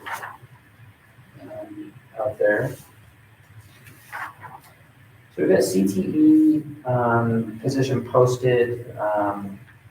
That's just a part of that process of, looking at what kind of candidates are out there. Had pretty good luck with like Ms. Stratton offering the health sciences class, Mr. Marr offering AP computer science principles, and really kind of just fill a unique niche for some of the students for the enhanced and advanced opportunities. But we don't need a full-time, AP computer science teacher. It's just not a need that we have. But if we get the right person that wants to, do a period here, a couple periods here. Ken talked this morning, about this class 4 licensure that people that are working out in the professional fields can qualify for these. And, a lot of times these are people that just want to get involved. They don't want to, have the rigor of a full, or don't need that, at this moment in time. So that's mainly just to kind of get the interest and see what's out there. Our counselor position is posted, and we've posted that as broadly as we can too, in order to kind of like expand the applicant pool, K5, 6, 12, K12, and then when applicants come in, we can have those conversations about where people, might best fit into the system. Again, we're anticipating a 5th grade need for an elementary teacher. At this moment in time, trying to, just get the applicant pool up. And as deep as possible. Still looking for that YVGR travel driver, if anybody's interested in that. Also looking for an aide, which would alleviate some pressure here in the building. Would be interested in their entertaining custodial, night custodian. Our new custodian has started. She's doing a great job. So that's been a nice add. Kitchen assistants for next year. Bus cameras will come off. I just sent that email to Ms. Myers. Yep, that YVGR traveling, are there certain requirements? Not for the aid. Background check, obviously. This would be like a para, all the same requirements for a para. The driver, the driver does come with requirements. And does that have to be school bus? No. So what we're trying to do here is take this off of a bus. And Rod has been driving it and he's doing a good job, but it's a lot of driving. And this week, like we had to cancel the route tomorrow because we got tournaments and, you know, this and that going on, that when we're down drivers, we end up having to cancel this. So what we want to do is if the driver were there, we can put them into the Expedition, which is our Type B school bus vehicle. They don't need a CDL, but they do need to have a DOT physical and be CPR and first aid certified. So Sam has done all the work to, you know, make sure that that's above board. You know, again, for the right person, it's a split shift. It's super complicated, but some people, you know. But not having to have that CDL, that's a big help. Yeah, and it's about the same pay as our starting drivers, $20 an hour. Wasn't there some issue with like reimbursement for the route, like a bus versus a vehicle? I think there was a little bit of a misunderstanding over the summer Oh, on that. we don't get reimbursement, OPI does not reimburse for someone else. Anyway, Yeah, at all. Period. But like, is there like a larger reimbursement if you're taking a yellow bus versus a vehicle? Like a, So the routes are based off of the number of seats on the bus, the number of seats on the bus and the number of riders on the bus. So when I do the spreadsheet, when I do the budget, it has each vehicle listed, the number of seats available, and the number of eligible riders is how the reimbursement, regardless of if they ride every single day, if they're eligible riders, they are included in that reimbursement. So it would be slightly smaller, but there would be some reimbursement. You know, and I don't know how that works on the county level with the routes. Red Lodge used to run it, and I'm not sure, Jill's the one who does all the reimbursement for the routes, so. it's zero information. yeah, I'd have to consult with it a little bit. I think our out of pocket, if we could run the Expedition, it'd be way better. but yeah, but like if we're not getting, like I just wondered what the issue was. Cause I remember there being some kind of, There was something. like, you got more money reimbursement by taking the bus, which I agree doesn't make Because sense. of the number of riders, But it Yeah. costs more. capacity, yeah. Yeah. Bus costs more. And wear and tear on that bus. Yeah, I forget what they said they put on miles on that Yeah. bus, but it was Yeah. substantial. It's a lot. Cameras. We have a camera, so the Expedition has a camera. Yeah, we already got a dash camera in there, because we did run it for the summer for a period of time, but it was incumbent upon having that dash camera. Would that have to have school bus magnetic signs? I think you gotta put the, You have a backup, you have a backup beeper, it's got the Yes. backup. got a backup beeper, and then you put the school bus signs, and they can be magnetic. Yep. And then you put those on, and it's a bus. Yep. You take them off, and it's an activities Yeah, thing. and I think we do have the magnetics, I know Roberts Yeah. uses theirs all the time, and they have the school bus Just magnetics. snap those on. and we passed a brand new Expedition, and it had the school bus magnets on it, and my kids were like, why don't we have school buses like that? Well, Sam thinks he didn't mention that in his report, but I think he says if we had 3 Expeditions, we could get a lot of things done without having that buses, but it's also a lot of money. Okay, policy 2510 update. So we will talk about the Rural Behavioral Health Institute. That was the screening, suicide screening for all students that they're offering. I have been kind of tracking them. Those seats are being kind of sucked up by a lot of districts that I would almost venture to say by the time we get there, they won't have any slots left for their ability to screen kids this year. But we'll talk about it in policy. I didn't get the sense there was a strong push to do that at this moment unless we have further discussion. So we'll go back to policy. What we did do, and Mr. Richard mentioned it, and I was also going to shout out Mr. Dool. He kind of put us in contact with the QPR folks who came in, did the training for our staff last Friday. So Well, it sounds like, and I don't remember if we talked about this last meeting or not, but it sounds like that's really where more, like the most progress or like better results are seen is with the training of the staff versus the screening with the students.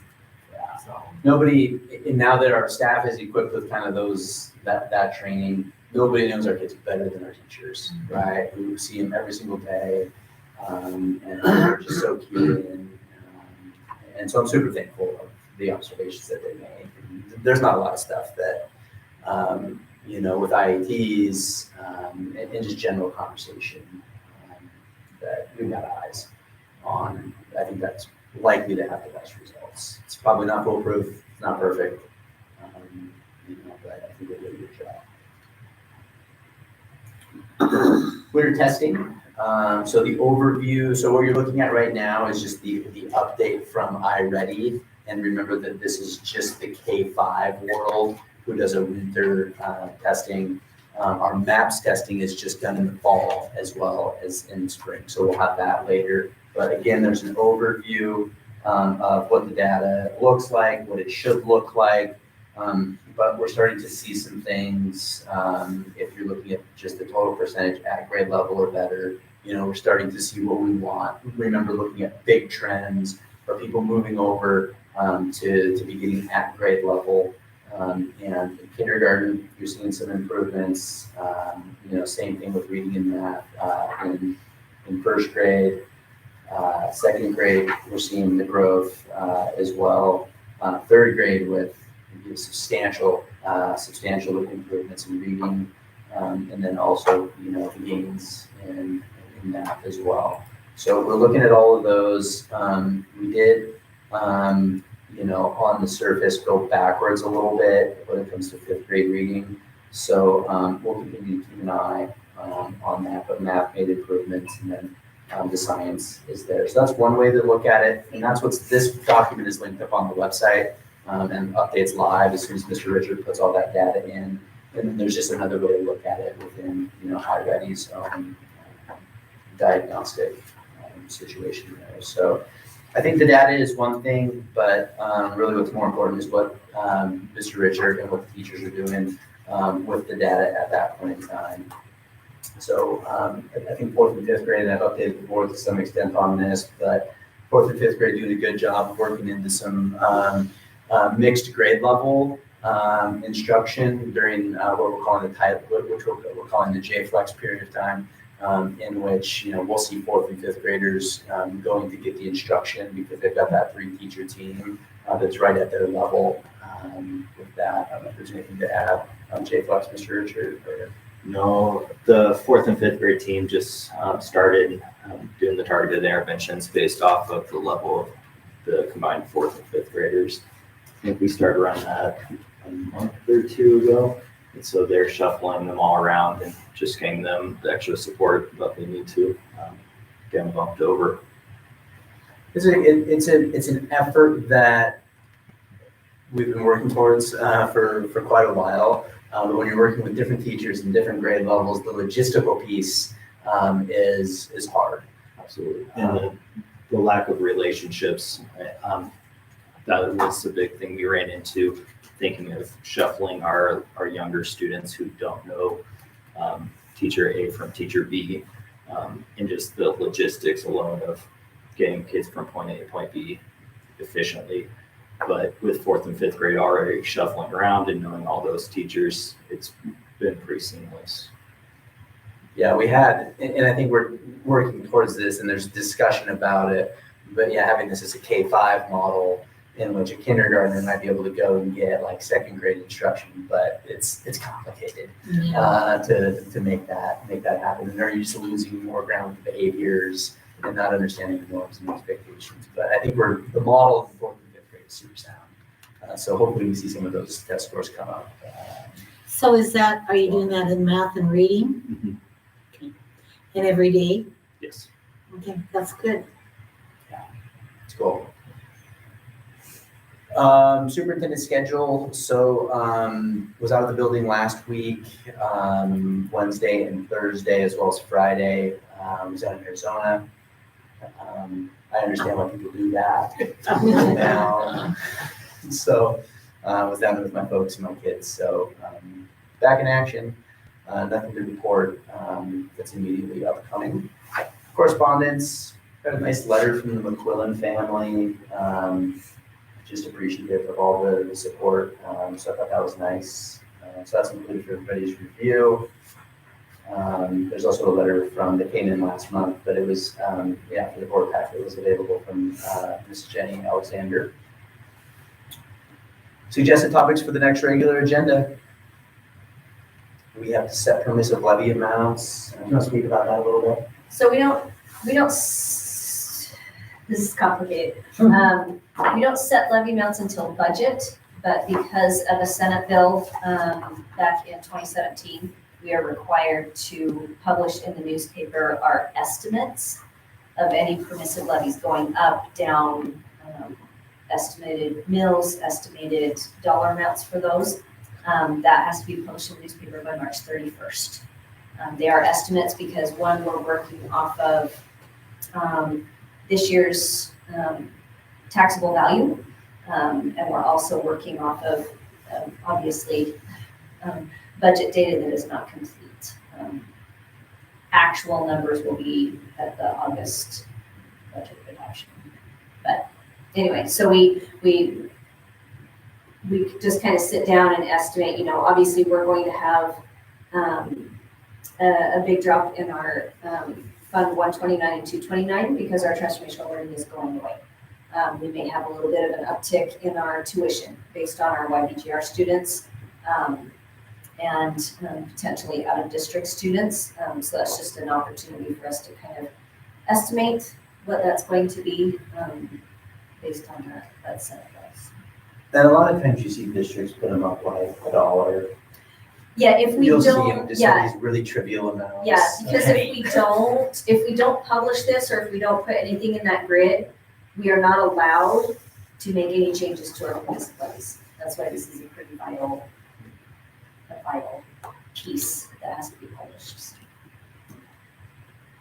So that could be something that could be budget committee as well. If the board wants to move forward with general fund, election levy amounts, that would be something that we would do, set the actual number in March. I'm with Jason that I think the more that we can spread that word, not only amongst the board, but with the public as well, so they can be kind of involved in that process. I think we'll have a better idea of what direction we should go. So do spread the word on that. Todd Family Scholarship, you were on that last year. Do you want to speak about that a little bit? Okay. Me and Kathy and Kelly were on it last year. And so I've been on it for 2 years now. We set a topic for applicants to write like a short essay about.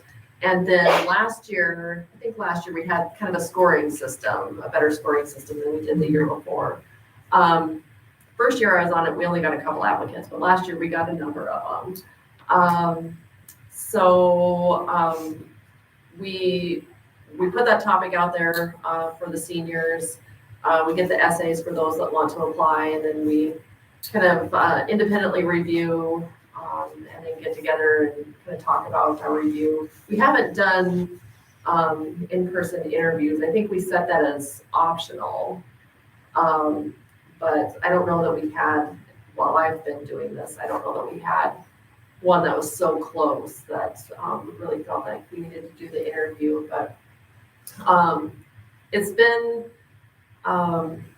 been really cool, actually, like to be on that committee and to read these essays that the kids put together. They do a really great job, and I've been really impressed. So anybody else that would like to? Do you read them without names? Are they anonymous when you read them? Well, no, they have names on them, but like for me, like I really don't know the high schoolers, so I mean, honestly, like it's pretty anonymous for me, and yeah, Kelly too. Okay. So yeah, Sometimes, you don't want anybody to say, well, you picked it because of that person's name. yeah. So maybe that would be something, just take the name off. And I think, It's just an idea. yeah. Am I remembering right? Do they like list like their after school, like what they want to do after they graduate? So it probably has to be. Yeah, I think there is like a few questions like that in there that would be more identifiable. So, and it is interesting to see what they want to do and stuff. So, and some of them, I know that first year, what they wanted to do for education after high school, kind of tied into the essay too, so. Okay.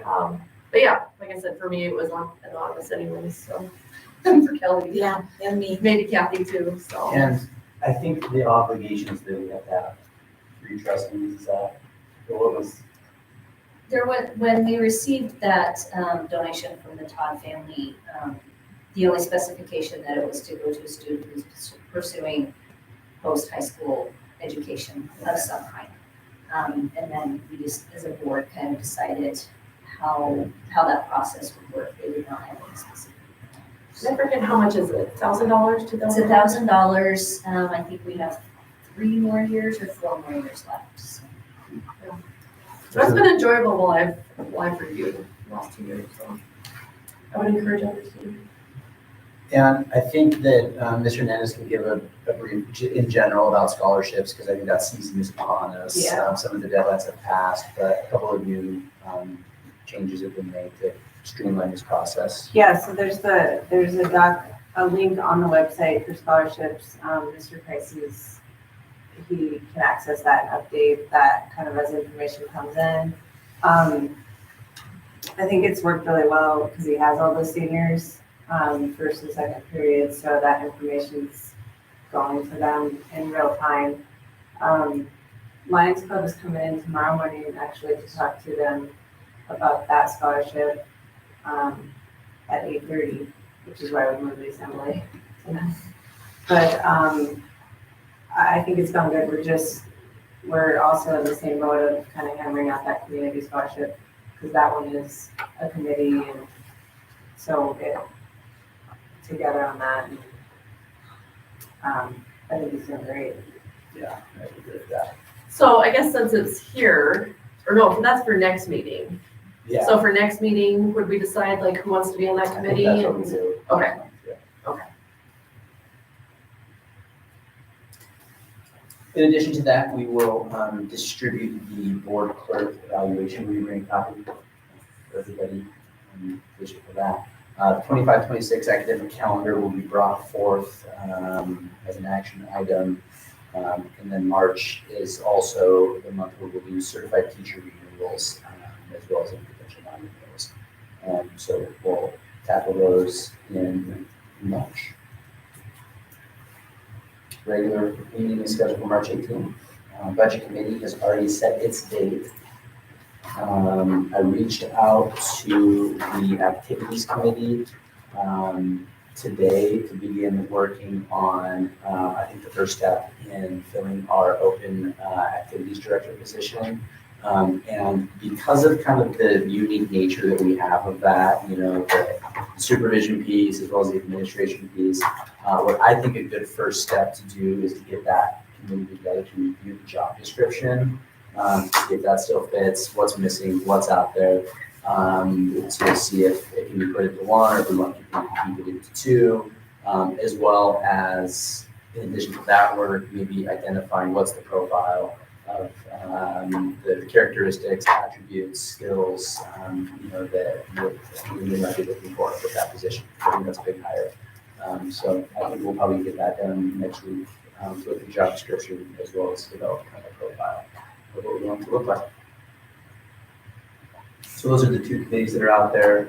Any from facilities that we need pressing? Not right now. Okay. Yeah, I think we should schedule another meeting, kind of like you talk about, just keeping it Yeah, I don't know when out there. you want to Maybe- spread it out or when. Yeah, I think it'd be a good idea to have. yeah, Or maybe there's some other things about facilities, just what we have now and we Yeah. can discuss. And I think making sure that we're not, at the same time that we're looking, whatever, 10, 15 years down the road, but making sure that all obviously the immediate issues. We talked about it a lot, and I think some people saw it at Terry's boiler. The boiler in Terry going out into the tune of almost $200,000. Yeah, are major issues that are unplanned, unforeseen. That you have to contend with, you don't have a choice. Do you have a time frame that would work for that without just, I hate to just stick them all on top of each other too, Well, it was nice how we did it before, the last one, where we were able to get some different people from the community in. Which all committees are open to the community. I wish we had more community people come, but I would like to do that again at some point. But I don't know date wise.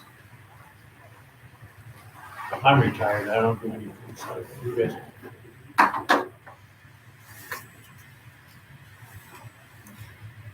Well, yeah, budget on 11. Budget's on all that. And are we gonna do policy on the 11th as well? Oh, yeah. Okay, so 4 o'clock for policy. Oh, great. Is an hour and a half enough? Need more time than that? So what time, Amanda? 4. March 11th at 4. You know, I You'll be just tired, type policy in and it pops up, gives me a time, it's just already there. So transfer, when were you doing your activities? We're trying to get that going a little Is that sooner. in the schedule? So If not, we have to find out yet. Well, yeah, I was just thinking like it might be nice to do something like in March. you want to try to do it before the board meeting, or should we wait? I don't think it matters. I don't think it has to be, maybe that Yeah. last week in March sometime. What was that, March what? Don't care, I don't know what day works best, I have nothing that last week of March, Last week of March, yeah, that March sounds good. 25th. Yeah, like a Tuesday, is that correct? Yeah. Tuesday night. I think the 7 o'clock for facilities, if you're going for like public. I think it or would be is that bad. too late? That's late for me, It but was. it's okay. I was able to. Would you rather do power it through. earlier? No, I was able to power through. 6:30. 6:30. Okay, 6:30 on the 25th. Got it.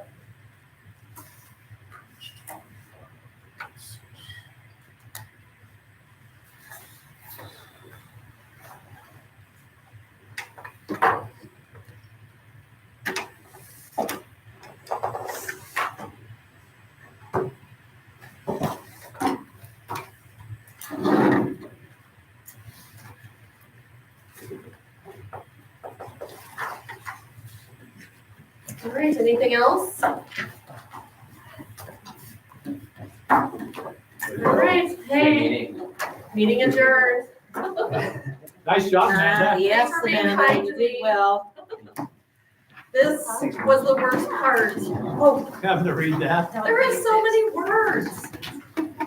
I feel like there's gotta be a better way. For recording.